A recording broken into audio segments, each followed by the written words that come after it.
All right, back for another beer review, and today I will be reviewing another beer from the Grist House Craft Brewery, and they are out of Pittsburgh, Pennsylvania. And this is their double-edged sword. So this is a New England-style double dry hop double IPA that comes in at 8% alcohol by volume. No IBUs listed in time of review. This can is approximately 3.5 weeks old. And I want to give a huge thanks to a good friend of mine, Sean, for hooking me up with this one. So Sean took a recent trip to the Pittsburgh area, and he brought back 9 different Pittsburgh beers for me to try. 3 from Dancing Gnome, 2 from Hitchhiker, and 4 from Grist House. So thank you very much, good sir. In the description box, I'll post a link to the beer haul video that I did. So if you want to check out the beers that he did grab for me, you can do so. So I do appreciate it, Sean, a lot, because this is the first time I'm experiencing any of these breweries, and it's going to be a good time. Yeah, it is. Anyway, so this is the first hop forward beer I'm having from Grist. I did their Gots to Goza, which was a guava goza, and man, that was the most guava forward beer I've ever had in my life, without question.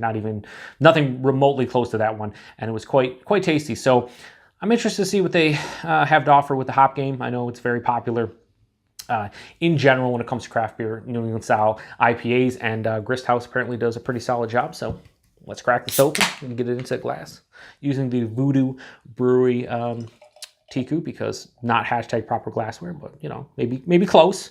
At least it's a Pennsylvania brewery to some degree. Anyway, yeah, that pours out like your typical New England style IPA. This is a double IPA at 8%, but you know, it looks, you know, it's basically on camera it's gonna come off as a dull milky yellow. In camera, in person, it's in person. It's more of like a slightly vibrant yellow with a little bit of orange mixed in. It does have a milky look to it, about a 3/4 of a finger of a bright white head, looking quite creamy. But yeah, it plays the role. Let's get a nose on it. Wow. There's a ton of citrus on this one. Yeah, citrus and like stone fruit, so like tangerine, and I'm getting like this lemon lime quality. I don't know what hops they're using, but yeah, lemon lime quality, but like tangerine, sweeter orange, peach and apricot, mango. A slight like honeydew melon, like honeydew melon rind. It's not like a sweet honeydew, it's just a little bit of a honeydew. It smells really, really sweet, actually. It has a big sweet nose. Man, this is full on. This is a full-on juice bomb. This is super fruity. Really not picking up any herbaceousness or dankness, grassiness, anything that kind of deviates from the fact that, well, I shouldn't call it a fact, it's my opinion, but this is super juicy and just like it smells like it's going to be quite sweet and all about the juice. So let's get into it. Cheers, everybody. Thanks again, Sean.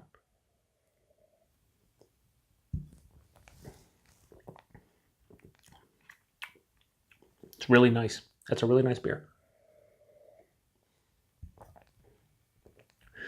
Body in this at 8%, higher side of medium body, actually pretty nice.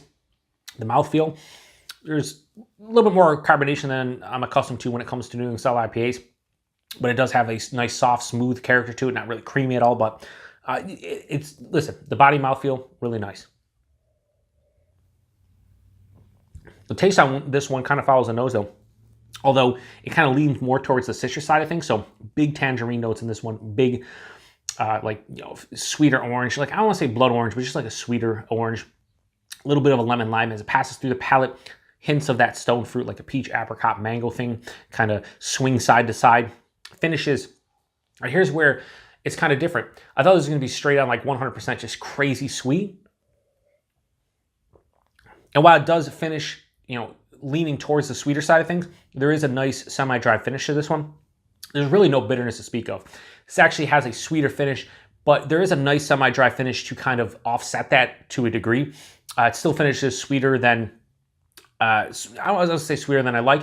Actually kind of finishes just as sweet as I like, but I do like that the semi-dry finish there kind of cuts it, because it could finish too sweet, become cloying at some point, but I don't think it's going to, by the end of this can, I don't think I'm going to be kind of like sick of it. I don't think it's going to be too sweet. I don't think I'm going to be like, oh man, I don't want any more of it. I think it actually drinks quite well considering how sweet it is.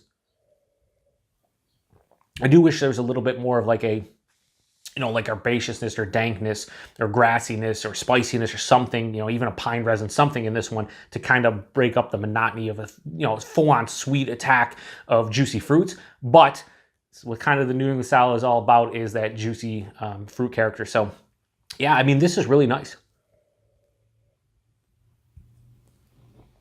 This is really nice. Yeah, I was kind of, I don't want to say blown away because I didn't give the Gatsa Goza, the Guava Goza, a huge rating, but I was impressed at how much guava character was in that beer. And with this one, I'm actually surprised at just how easy this drinks at 8%. I can't detect it on the palate.